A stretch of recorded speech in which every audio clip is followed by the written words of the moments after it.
c'est Alice. Vous me voyez pas, vous voyez juste mes mains aujourd'hui. Kiku. On se retrouve aujourd'hui pour une chronique sur le bullet journal. Un truc absolument génial que j'ai découvert il y a quelques temps. Le bullet journal, clairement, c'est quelque chose qui permet de s'organiser au quotidien et qui nous permet de faire tout ce qu'on a à faire dans la journée et de ne rien oublier. Quand on est un créatif comme moi par exemple, on a beaucoup de choses qui toute la journée nous passent par le cerveau et avant moi j'avais besoin de tout ça tous ces trucs pour pouvoir m'organiser, donc à savoir moi j'avais besoin d'un cahier de texte de princesse pour noter vraiment toutes les choses que j'ai à faire en fonction des jours de la semaine, mais c'était juste pas rentable, donc je l'ai viré. D'un agenda normal, on peut faire sans grâce au bullet journal aussi. J'avais besoin d'un disque dur pour noter toutes mes idées. Je vais pas le jeter celui-là par contre. J'avais besoin d'un carnet où noter toutes mes to-do list, etc. Donc ça aussi, basta. Et d'une tablette, parce qu'on est quand même à l'heure du numérique et que j'en ai quand même besoin. Donc ça, je vais pas la jeter non plus, voilà. Et j'ai donc remplacé tout ça par un outil tout beau et tout magnifique, un carnet. Moi je l'ai pris jaune, il s'agit d'un Leichtrum 1917, vous n'êtes pas obligé de faire avec ça, vous pouvez prendre un cahier tout simple et tout con, tout ce qu'il y a de plus basique, il suffit juste de noter les numéros des pages et vous allez comprendre pourquoi. Je vais vous expliquer. Donc moi je l'ai décoré à mon image, j'ai mis des trucs de zombies et des trucs de Star Wars, parce que c'est beau.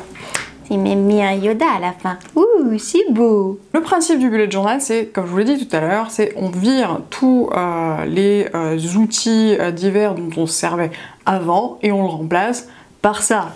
Tadam! Et de toute beauté! Ensuite, après, au niveau des ustensiles, moi j'utilise une règle. Un stylo noir de marque Faber-Castell, d'autres petits stylos comme ça, et aussi, si vous aimez bien décorer, des crayons de couleur en bordel. Voilà! Le principe du bullet journal. Vous aimez bien, vous êtes adepte des post-it et de tout ce qui est liste au quotidien et vous avez des tonnes de trucs à faire, vous savez pas dans quel ordre les faire, comment les faire, etc. et vous y paumez. Et tous les post-it que vous avez, ils finissent par terre, grignotés par les chats et vous les retrouvez plus et vous y retrouvez plus rien du tout dans votre cerveau. Donc le principe, on fout tout là-dedans. Plus on met des choses qui vont nous permettre de visualiser des rendez-vous, des choses qu'on a à faire, des trucs afin de prévoir et d'avoir une vision globale tant sur l'année que au mois, que éventuellement à la semaine, etc. Donc tout ça se retrouve dans ce simple outil. C'est un mec qui a inventé ça, je me souviens plus de son nom, il s'affiche à l'écran, là. Je vous invite d'ailleurs à aller voir sa vidéo parce qu'elle est vraiment bien foutue, elle explique bien, peut-être un peu plus que moi, parce que en plus j'ai adapté le principe du bullet journal en fonction de mon activité, de ma personnalité, parce que c'est ça aussi le principe. Il y a un système d'organisation de base, et après vous en faites ce que vous voulez. Il y a plein de gens qui font des vidéos là-dessus, c'est hyper à la mode, je m'en suis d'ailleurs hyper beaucoup inspirée moi-même, donc je vous invite vraiment à le faire. Ne vous découragez pas parce qu'il y en a certains qui sont très jolis, le mien il est décoré aussi, mais vous n'êtes pas obligé de le faire. Il y a ce qu'on appelle des bullet journal minimalistes qui font très bien le job aussi. Voilà, je vous invite à flip through mon propre bullet journal. Donc bienvenue dans mon intimité. Alors j'ai commencé à vouloir essayer de le décorer et de faire des trucs mignons, parce que c'est la mode, mais je ne suis vraiment pas douée en dessin. Donc j'ai fait mon arbre à souhait, toutes les choses que j'ai envie de voir dans ma vie. Donc mindfulness, du silence, de la paix dans le monde, du temps pour moi, de la sérénité, de la musique, de la joie, du naturel, etc. Là il y a mon adresse si vous voulez m'envoyer des cadeaux, vous pouvez zoomer. Merci! Alors, on rentre dans le vif du sujet, du principe même du bullet journal. Donc là, vous avez les keys, ce qu'on appelle les clés. Alors faites pas gaffe, moi j'écris beaucoup en anglais, donc bref. Vous pouvez écrire en français, hein, ça marche aussi bien. C'est un système de clés qui va nous permettre tout au long de l'utilisation du bullet journal de savoir où on en est. Je mets un petit point, c'est une tâche à faire. Quand je le barre, bah, c'est que je l'ai fait. Quand je mets une petite flèche, c'est que c'est reporté, donc je sais qu'il va falloir que je reporte ailleurs cette tâche que j'ai à faire. Quand c'est un petit rond, c'est un événement, donc soit un rendez-vous, soit quelque chose comme ça, et une petite étoile, quelque chose d'important. J'ai rajouté les anniversaires, mes articles de blog, mes vidéos, mes consultations, etc. Ça, on s'en fout. Ensuite, après, deuxième chose, ça vous pouvez pas y couper, c'est l'index. À chaque fois que vous allez créer une nouvelle page ou faire quelque chose dans votre bullet journal, pour pouvoir le retrouver ensuite, parce que c'est vraiment tout au même endroit, vous allez venir noter la page ou retrouver ce truc que vous avez créé dans votre bullet journal. Petit truc sympa que moi j'ai fait, j'ai chopé sur des blogs, des machins, j'ai fait une bucket list de toutes les choses que j'ai envie de faire en 2007. Je les note au fur et à mesure que j'ai une idée et quand je fais un truc, je le colorie. Là, j'ai encore pas eu le temps de faire, je travaille trop. Alors ça, c'est pas obligatoire non plus, c'est vraiment quelque chose qui me permet d'avoir une vision globale sur l'année, des dates, quel jour et quoi, et quand est-ce que je dois poster et mes vidéos à peu près inspirantes par exemple, et mes articles du vendredi, et le hack à chaud qui est entouré en rose. Est-ce que c'est beau le rose? Alors, ça c'est vraiment, ça fait partie du basique du bullet journal, c'est le future log. On fait 6 cases sur 2 pages, chacune représentant un mois. Donc sur les 2 pages, ça vous fait un semestre. Et là, vous allez venir noter les choses importantes que vous allez avoir dans le mois. Donc ici, vous voyez, pour janvier, j'ai le hack à chaud qui sort le 7, c'est aujourd'hui, comme c'est mignon. Le 13, j'ai le dentiste. Voilà, vous savez tout. Donc tout ça, on le note vite fait. Comme ça, c'est noté. On n'a plus à y penser, plus à se dire, il faut que je pense à ça, et truc, à telle date. On s'en fout. Clac, on est ok. Les dates de sortie de mes vidéos, les dates de sortie de mes articles, blablabla. Je sais où j'en suis, je sais quoi faire, etc. Deuxième semestre, même principe, un deuxième future log avec juillet, août, septembre, décembre. Ensuite, ici, c'est vraiment le principe des to-do list ou des listes auxquelles on pense. Donc là, c'est vraiment ce qu'on appelle les brain dump en anglais, qui veut dire on jette tout ce qu'on a dans le cerveau, on le jette là. Donc ça, c'est tout ce que j'ai dans le cerveau, rapport à mes vidéos, des idées, des machins. Je le note là, j'ai pas besoin de me triturer l'esprit. Si j'ai envie de tourner une vidéo, tiens, aujourd'hui j'ai envie de tourner, je regarde ce que j'ai dans mes idées. Bon, là, j'ai caché parce que pour vous garder quand même quelques surprises. Je regarde et tiens, ça m'intéresse bien. Là, par exemple, le bullet journal, dès que j'ai tourné, clac, c'est bon, l'idée est faite, je coche. Même principe ici, brain dump pour mon blog. Vous verrez pas. Ça c'est des pages, le suivi de mes vidéos, alors ça je vais passer viteuf, mais quand j'ai écrit, j'ai tourné, j'ai partagé, je sais où j'en suis. Même chose pour mes articles, je sais où j'en suis, je sais quel jour j'ai écrit quoi, et où est-ce que j'ai partagé, si j'ai pas partagé, où j'en suis. Ça c'est ce qui vous intéresse un peu plus, c'est le suivi des épisodes du hack à chaud. Je sais qui a tourné quoi, qui a fait quel sujet, chaque mois on se fait une réunion Skype où chacune me donne ses envies, ses idées, etc. Et je note là, comme ça, après je sais où j'en suis. Pareil, si c'est tourné, si c'est monté, si y a le texte qui est mis, si l'écriture, etc., si on a partagé, si c'est sorti, et où j'en suis pour le show. Pareil pour les bêtisiers, les tutos, tout ce qu'on a vraiment à faire par rapport à l'émission, je sais parfaitement où j'en suis. C'est pour ça que je harcèle les filles en fait, tous les mois. Voilà. Ensuite, Petit coup de café.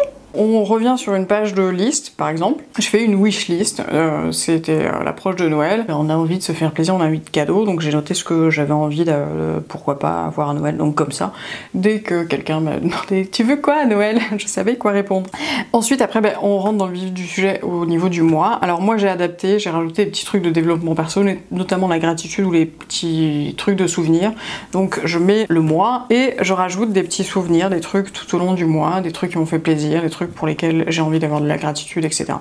Ensuite, après, pareil, ça fait partie de l'organisation basique du bullet journal, c'est la page du mois, où on note vraiment les jours de la semaine et la date. Moi, j'ai adapté, j'ai séparé en 3 trucs, le matin, l'après-midi, le soir, et je reviens reporter tout ce que j'ai noté sur mon future log. Je reporte ici, donc voilà, tel jour j'ai un article, tel jour j'ai une vidéo, tel jour j'ai rendez-vous chez machin, chez truc, chez bidule, tel soir j'ai bouffé chez ma mère, et ça nous permet après de les reporter, vous allez voir derrière. C'est vraiment bullet. Hop, on reporte. Fais du petit bout de lapin. On met les objectifs du mois, ce qu'on veut réaliser dans le mois, finir le site web, être à jour, machin, des trucs comme ça. Ce qu'on a à faire vraiment de très très important et qu'il est impératif de le faire impérativement dans le mois. Sinon, on meurt. Ici, j'ai repris, alors je vais vous montrer quand même droit, c'est ce qu'on appelle les trackers. Alors ça a été inventé par les petites filles qui font des bullet journal. J'ai trouvé ça mignon, donc je l'ai repris. Ça nous permet de tracker, en fait, de nous tenir à faire certaines habitudes qu'on a envie de prendre au quotidien. Donc vous voyez, moi, j'aime bien écrire, lire, apprendre, au moins un truc par jour, regarder une série, rien foutre pendant 15 minutes par exemple, occuper de mes cheveux, de ma peau, parce que j'ai des soucis en ce moment à ce niveau-là, faire mon rituel du matin, répondre à mes mails, faire des bisous au chat, ma formation HTML, CSS que je n'ai rien foutu de tout ce mois-ci parce que je n'avais pas le temps. Et chaque jour, quand j'ai fait le truc, je viens faire un truc. J'ai pas fini de colorier parce que j'avais la flemme. Ensuite, après, normalement, il y a ce qu'on appelle les dailies. Je vais zoomer un petit peu. Le souci avec les dailies, c'est que moi, j'avais pas une vision assez globale du truc. Les dailies, c'est vraiment, on note la date du jour et ensuite, on fait une to-do list de toutes les tâches qu'on a à faire dans la journée. C'est très bien, sauf que moi, j'avais vraiment besoin d'une vision un peu plus globale à la semaine. Donc, j'ai adapté et ça donne ça. C'est vraiment le principe des to-do list. J'ai tant de trucs à faire dans ma journée, sauf que il faut que j'étale un peu plus sur la semaine parce que j'ai tellement de trucs à faire. D'ailleurs, vous pouvez le voir, hein, c'est ma stock quand même. J'ai noté les jours et je fais mes petites to-do list en suivant dans les cases. J'ai fait des petits dessins aussi parce que j'aime bien. Donc ça, c'était une semaine par exemple de bouclage du hack à chaud. Ça vous donne une idée de tous les trucs que je fais en semaine de bouclage. Voilà, pour ceux qui auraient tendance à dire que je ne fous rien, vous avez la réponse. Voilà, the show must go on. On reprend un petit peu de chiffres, des stats, les objectifs, toujours pareil, on reporte les objectifs. Cette semaine, il faut que j'ai réalisé ça. Et on vient cocher, toujours pareil. Moi, je ne fous rien. Après, on repart sur une autre semaine. Vous voyez tout ce que j'ai à faire. Le show était bouclé, hein. Mais ça n'empêche pas que j'ai des milliards, en fait, de trucs à faire tout le temps. J'ai fait des petits dessins avec une petite citation, voilà. Embrace the adventure. You don't have to be perfect. Tu m'étonnes. Parce que ça, c'est mon défaut. Là, j'ai fait le sapin de Noël. Là, j'avais Bobo dedans, alors j'ai essayé de dessiner un zombie. Mais vous voyez que je dessine très très mal quand même. Mais ça n'empêche pas de faire un joli bullet journal. On est d'accord. Yeah! Ça, c'est une formation sur justement le pognon que j'ai suivi. Donc, plutôt que de l'avoir n'importe où, j'ai pris des notes et j'ai écrit là. J'ai écrit en anglais. On s'en fout. Autre semaine, donc là j'ai dessiné un petit Mario. Tous les jours j'essaye de mettre mon humeur du jour. Donc là j'allais carrément méga bien parce que j'ai fait un petit soleil avec un nuage qui vomit de l'arc-en-ciel tellement il est content. Hop, ça c'est cette semaine là et j'ai marqué dans mon bullet journal tournage du bullet, la chronique AK15. C'est maintenant. Donc ça je vais pouvoir le cocher. Vous avez compris le principe. En début de semaine, soit le dimanche soir, soit le lundi, clac, on se pose et on fait son machin. Je me suis avancée et j'ai fait déjà mes pages pour les prochaines semaines. J'ai mis un zombie donc du coup, parce que c'est rigolo. Juste après ce truc de semaine, il me fallait une deuxième page pour les suivis des épisodes du hack à chaud, donc j'ai pas sauté tant de pages et attendu d'avoir tant de trucs. Non, j'ai continué un suivi des épisodes du hack à chaud, j'ai refait un tableau et je suis venue le noter dans mon index. Ici par exemple, page 32, etc. Donc je sais où le trouver. Clairement, c'est hyper pratique. Pareil pour mes listes. Vous voyez, je sais où les trouver. Clac, clac, la wishlist. TTT. Donc voilà, vous avez le show de janvier. Je l'ai pas noté exprès le show de février. Comme ça, vous avez la surprise. Yeah! Décembre, il n'y a rien. Et j'ai même préparé une autre semaine, donc voilà, parce que j'avais du temps à tuer ce dimanche. Vous en savez maintenant un peu plus sur le principe du bullet journal. Je vous invite vraiment à aller zioter un peu partout à droite à gauche et choper des idées vraiment sur ce qui pourrait vous convenir à vous. Parce que ce qui me convient à moi, ce qui me permet de fonctionner moi, n'est pas forcément ce qui va vous correspondre à vous. Donc allez zioter, faites-vous une idée, prenez des idées de déco, etc. Et chopez tous les outils qui vont vous servir ensuite gratuite. Ne tablez pas sur trop, parce que si vous faites beaucoup de trucs d'un coup et qu'au final ça vous sert à que dalle, bah, c'est dommage, vous aurez perdu du temps à faire ces trucs. Utilisez que des petits outils ou des idées de pages, ou des idées de listes, etc. qui vous plaisent. Et bah, appréciez la life. Voilà. Je vous souhaite à tous une très belle année 2017. Je vous fais plein de gros bisous et je vous dis à très bientôt quelque part. Je vous aime, je vous kiffe. Je reviens vite. Bye bye. Mon précieux, mon trésor, si tu souhaites rejoindre la communauté du Akasho, à la chaîne tu dois t'abonner. Petit hobbit joufflu.